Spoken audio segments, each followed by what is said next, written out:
Good morning. This is Stephanie Delaney from the Everyday Dog Positive Training and my crazy hair. I do seem to pick days when it's particularly bad, so please excuse the mess. I don't know. Anyway, I've talked a lot about theory, and today I wanted to talk about a specific, like jumping. Dogs jump for a lot of different reasons. In fact, let me see here. I got my little paper.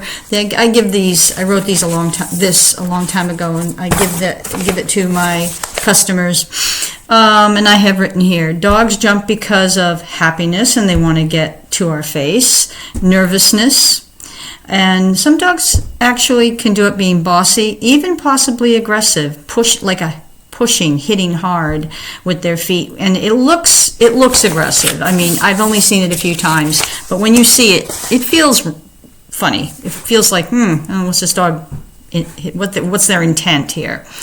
It's uncomfortable feeling. But mostly dogs jump because they're trying to get up to our face. Now, dogs do this. They jump at each other. They jump at their mother when they're puppies, and they lick their lips, and they're trying to get their mother to vomit. I know, gross, because that's kind of a nature thing. Mom eats, vomits, puppies eat, And so, having said that, that's pretty normal. Of course, with our pet dogs, we're tall, they're not. They're trying to get up to us, to our face, so they have to jump to do that.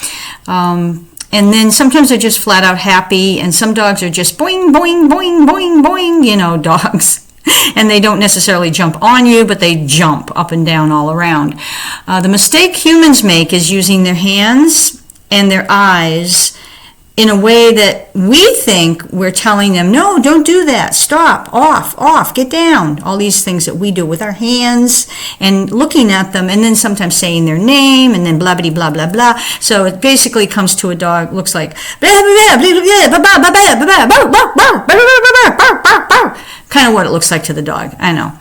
Anyway, so us silly humans, they must wonder what they think about us sometimes. So what do? Well, when you're talking about a puppy, a very young dog, a very small dog, or a puppy, when they great to start right away, is you want to fold your hands up and look up, because you don't want to make any eye contact. I have people make sure they pull up their chin, so they're not doing this, which would be then focusing down to the dog, which encourages the dog to come up to your face. Obviously, the thing you don't want. And hands, just keep them up here or in your pockets, or if you have like a sweatshirt thing with pockets, you can put them in. Get your hands out of the way, because if your hands are dangling, they're going to jump up and grab your fingers, because they're dogs. And this is only for dogs that aren't hurting you, like they're not too big, and or they're not, we'll just leave it at that for now. Dogs that are not hurting you, dogs that aren't large, and especially great with puppies. Now, here's the flip side. Everybody tells you that. Oh, ignore the dog when they jump. They're just trying to get your attention, and you don't want to reinforce the attention. True. Absolutely true. But the dog is saying, hello, hello, hello.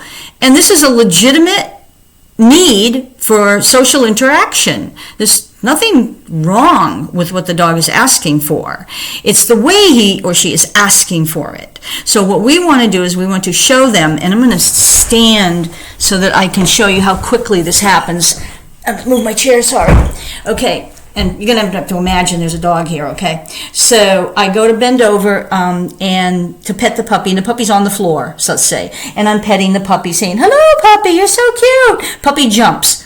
I move, lift, and wait. I can tell when the puppy hits the ground because obviously peripheral, I do, even though I've got my chin up, my peripheral, I can see him and I can hear him or her, that they're on the floor. As soon as they hit the floor, again, I'm going to say this, as soon as you come back, hello, puppy jumps, you move away. Puppy's on the floor, you move back. Puppy jumps, you move away. I mean, it's this quick. It's really this quick. And in fact, I've gotten lightheaded because going fast, that fast. Okay. So, and I will say the good news is within I don't know, a few seconds really, maybe 5 or 6 jumps. Most puppies will stop and sit there and kind of look at you. Move back here. And wonder, like, okay, so what's going on? And then they'll hesitate maybe and stay there for more than just 1 second. They might actually stay there for, a couple seconds. And then longer and longer and longer.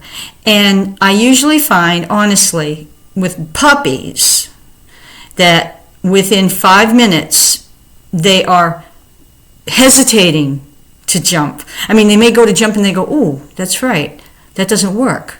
And they sit. Now, they're not consciously thinking in their executive brain quite like that, but they get the message very quickly that if they want me, my hands, my face, social interaction, that putting their butt on the ground or standing still, either way, is going to get them that. And so they will. I mean, imagine it's not a lot of effort to propel their body up in the air. So holding still and sitting would be a lot easier, and they will do that. Dogs do what works. They don't really have a big agenda like we might, with pride and ego, and I'm not going to do what you want me to do, and I want to do my way, and all of that. That's human. Please remember that. Please don't put that on your dog. They are simply doing things that work for them, and they want your attention, which is a absolute, legitimate need for social interaction, and we want to give it to them.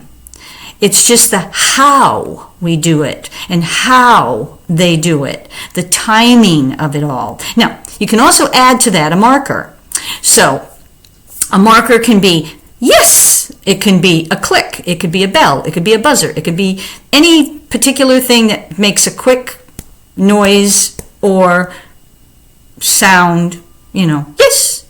And then consistently with that sound, that one particular sound, they get a food treat, and that creates a conditioned reinforcer. So you have your primary reinforcer, which is the food, and the conditioned reinforcer, I think I said that wrong, but before. Anyway, the primary reinforcer is the food. The conditioned reinforcer is the sound, the click or the yes type of thing, or any other sound. People have lots of things they use for markers. Markers, not a cue, and I think I've discussed these before, but maybe I'll do it again. But for right now, a marker is simply a way to say to the dog, that's the thing you're getting the treat for. When you put your feet on the floor, when you keep your feet on the floor, when you put your butt on the floor, when you put your chest on the floor, and everything else.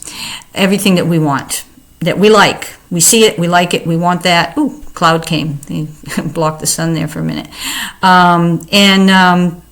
So we want to mark these moments. Now, when you mark them, okay, sorry, I get a little distracted. When you mark them, you want to do it very quickly on the moment, in the moment. It really is a way to do things faster.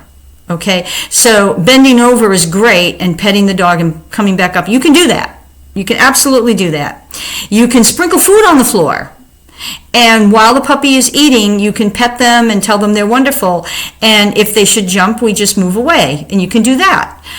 You can have a leash or on a collar and then flip the collar to the front so that the leash is coming off of this way, so that if the puppy jumps, it's hitting the back of their neck, and you keep it loose enough so that they can move but not complete a jump.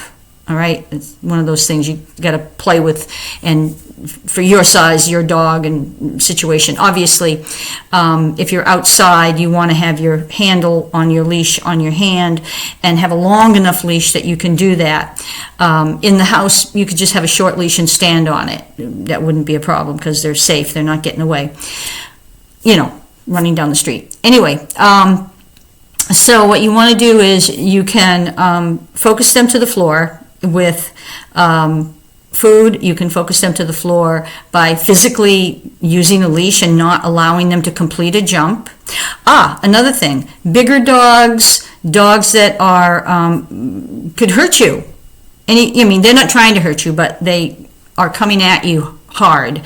If you have a baby gate, you can just hold it in front of you to prevent the dog from completing the jump, and thereby practicing the behavior and thereby having it work for them. Because you want to make sure it never works for the dog, but we don't want to hurt the dog.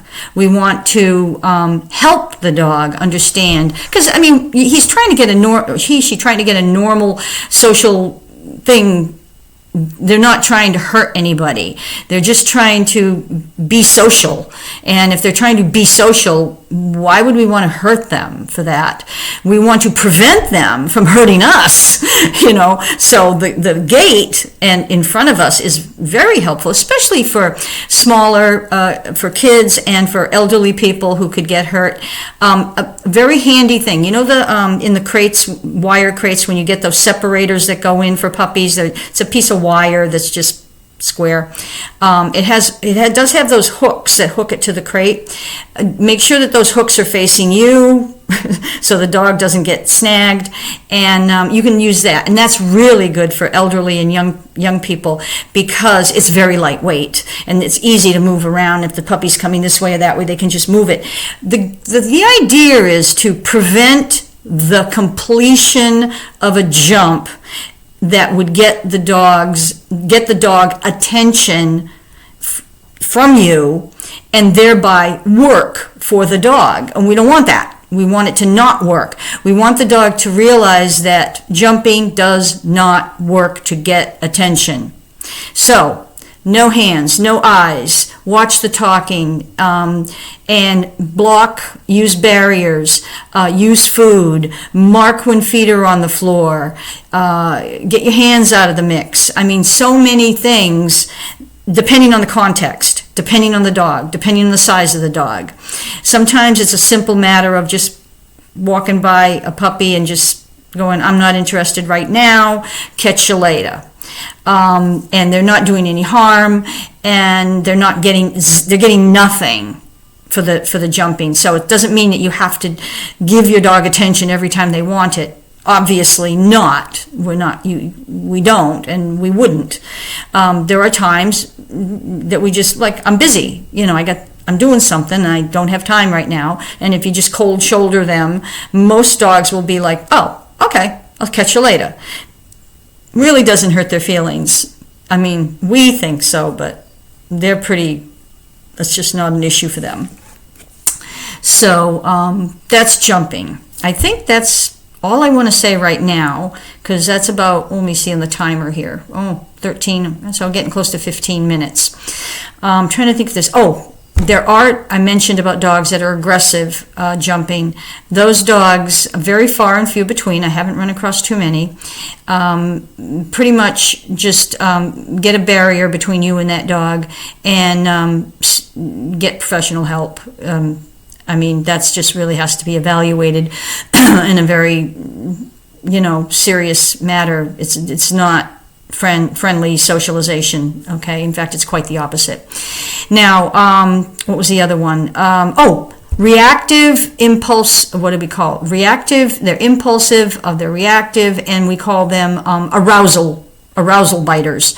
And these are not aggressive dogs, but the jumping is involved. They jump and they use their mouth and they grab you. Golden retrievers are famous for this. I've met a lot of them, and some doodles and a few other retriever type breeds tend to grab, and mixes, of course, that have that in them. They jump up and they grab at you. They're like basically doing this with their mouth, but they got teeth. And their clothes gets ripped, and it hurts, and it's overwhelming, and it's scary sometimes. And people have a tendency to go like this, which basically creates a moving target and gets the dog more aroused. Those dogs need very, good boundaries and good structure. And using the gate with them is probably the main thing you're going to have to do. Because even if you stand on a leash, they will bite the leash and then bite your legs. You could throw food on the floor. You could throw steak on the floor. And some of these dogs would just keep jumping, or they'll eat the steak and then jump on you and do the same thing again. You must use some kind of barrier that's keeping you safe. You may need to have a playpen where you're on one side, they're on the other, or a gate where you're on one side and they're on the other, where you can walk away, and then working on having the dog calm. And that's a whole thing in itself, which I don't want to go into because I'm over 15 minutes now talking. Maybe another time I'll do a one on calm. All right? Have a wonderful day. Check out Kiko, Kikopup. That's Kikopup video on Calm, Calm. There's also a wonderful book written by Emma Parsons